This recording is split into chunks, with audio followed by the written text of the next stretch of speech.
Alright, so hello everybody. Today we are going to create that glassomorphism, that frost effect in pure CSS. You see that kind of blurred background. Okay, so you can find the source code in description in a website I created called uidelivery.com, and it's actually right there, the frost effect. You can grab that code and it will be right there, okay, with the right image and everything. So if you want to code along with me, we will just do it right now. So let's just put that at the right. Okay, so we do have a simple index HTML and a style CSS, and in our index HTML we do have a font family which is called Laura. Okay, so in our HTML there won't be much, just a div with the class of home and a div with a class of container, and inside it a button with welcome. Okay, great. So this is it for our HTML. We can now go to our CSS. So in our body right there, well, we can just erase it. Right there we do have a simple CSS reset. So with a box sizing border box and margin and padding set to 0. So for the container, the home container, we do want a background with an URL, and we do want to take that image right there. Okay, so you can choose whatever image you want actually, but we will just keep it right there. Okay, now a background repeat, no repeat, so it won't repeat. A background attachment fixed, which is really important, but I will come back to that later. And a background size cover, so the image will cover the whole background. We need to give a height indeed, so height 100 VH. And yeah, this is it basically. So we do have our image, but maybe we could add background position center like that, so it will stay at the center of the screen whenever we resize it. Okay, great. So it's working nicely. We can head to our container, and I will come back to background attachment later. So our container, basically our frosted container, will have a margin 0 auto to be centered, an absolute width of 450, height 275 pixel, a box shadow of 0 on X, 0 on Y, 10 pixel of shadow, and an RGBA of 0, 0, 0, 0.4 opacity. Great. A border radius of 5 pixel. Great. A position relative, a z-index 1. So whenever you put a position relative absolute fixed and a z-index other than the default value, it will create a new stacking context, So remember this because it will be important. So, okay, so we do have a position relative and a z-index. We do want to inherit the background from our image right there, okay. We do want to hide what overflows, and then center our button with display flex, justify content center, align item center, and a flex direction column. Well, it's not necessary right there.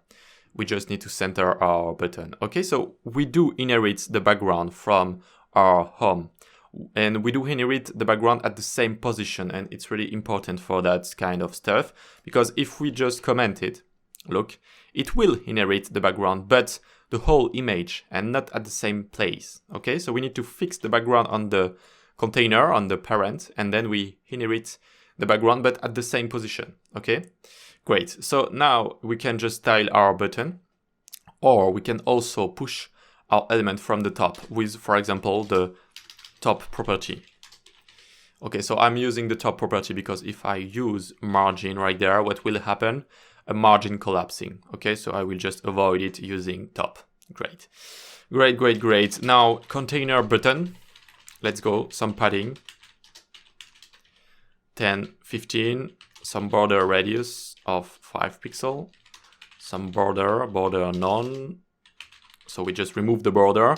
Cursor pointer when we are on it. The font fam that I imported, which is called Laura.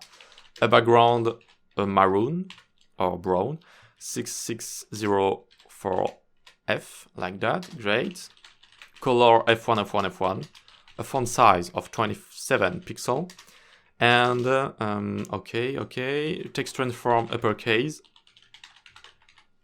Some letter spacing. 2 pixel.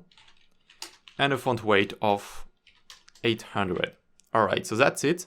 We do have a button right there. Well, we could add some padding if we want. Right there, for example. It's not the nicest button ever, but it's just to show you that effect. So it's great. We do have that image. We do inherit that image. It's great. It's working, but we do not have our frost effect yet. So we need to use a pseudo element. So container before. So I can't actually put it there. It will be more logical. So container before, we can instantiate it with empty content. Okay, we need to give a position absolute, a background inherits to that thing too, and a z-index -1. And it's really important. Okay, z-index -1, it will create also a new stacking context. But since our pseudo element before is kind of a child of our container right there, it will always stay at the top of our container, which is also a stacking context with that position and that z-index. Okay, so it will always stay at the top of our container, but always below the content, so the button or whatever content there are right there. Okay, so always at the top of our container, never below, and always below the content of our container. It's very important. It's very important. So it will stay below our button and it will give that frost effect. So it's time to create that frost effect right now with inset 0. So top 0, left 0, bottom 0, etc. Filter blur 10 pixels, for example. And tada, it will just create a blur effect like that. Okay. But we do have something strange happening at the border. It's not perfect, so we need to give some negative margin, so it will just be perfect. For example, -20 pixels. Okay, so now the borders are all right. So this is how you create a frost effect.